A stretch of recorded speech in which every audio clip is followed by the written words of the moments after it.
সাল্লাম আর থাকতে পারে না যে একটা বার আমরা দেখে আসি, একটা বার আমি যারা আমার ছেলের খবর নিয়ে আসি, আমার বিবির খবর নিয়ে আসি। ভাইরা আমার, বন্ধুরা আমার, ইব্রাহিম আলাইহিস সালাম বিবি বাচ্চার খবর নিয়ে এই মুহূর্তে আল্লাহ রাব্বুল আলামিন আবার আরেকটা পরীক্ষায় ফেললেন, আবার আরেকটা পরীক্ষায় ফেললেন যে ইব্রাহিম আলাইহিস সালামকে আমি এই বৃদ্ধ বয়সে একটি বাচ্চা দান করলাম, ছেলে দান করলাম, সে তো সেই বিষয় আমার চাইতে তার প্রতি বেশি ভালোবাসা মহব্বত দেখাইতেছে, আরেকটা পরীক্ষা নেওয়া লাগবে। বন্ধু আমার, ভাইরা আমার, হযরত ইব্রাহিম আলাইহিস সালামকে আবার স্বপ্ন দেখাইলেন। তখন হযরত ইসমাঈল আলাইহিস সালামের বয়স হলো 7 বছর। ইসমাঈল আলাইহিস সালামের বয়স 7 বছর।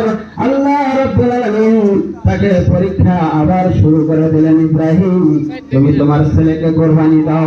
লম্বা ইতিহাস, আমি শর্ট করে বলতেছি। লম্বা ইতিহাস। আল্লাহ রাব্বুল আলামিন যখন ইব্রাহিমকে 3 নাম্বার পরীক্ষায় ফেলাইলেন, ও ইব্রাহিম, তুমি তোমার ছেলেকে কুরবানি দাও।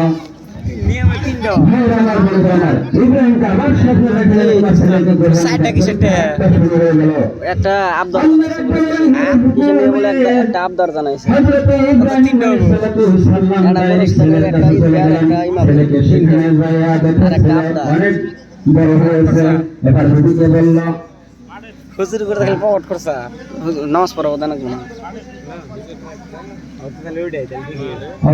ইসলাম, আপনারা যেখানে আছেন টাইম একেবারে শর্ট, 8টা 15 মিনিট। ডাইকেন না, যে পায় পাবো না পায় নাই, মাসের জানা নাই। তাহলে নামাজ কিন্তু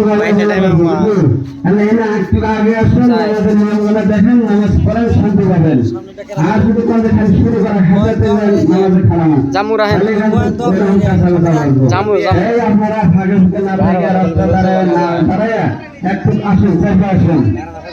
তো ভাই, শেষ মুহূর্তে ইব্রাহিম আলাইহিস সালাম ছেলেকে কুরবানি দেওয়ার জন্য নিয়ে গেলেন। নিয়ে গেলে তার বিবিকে জানালেন না, গুনাহ পুরান মসজিদ ঈদগার মধ্যে কইলে গুনাহ হবে। ছেলেকে কুরবানি দেবে, ছেলেকে ডাক দিয়ে বলছে, ইয়া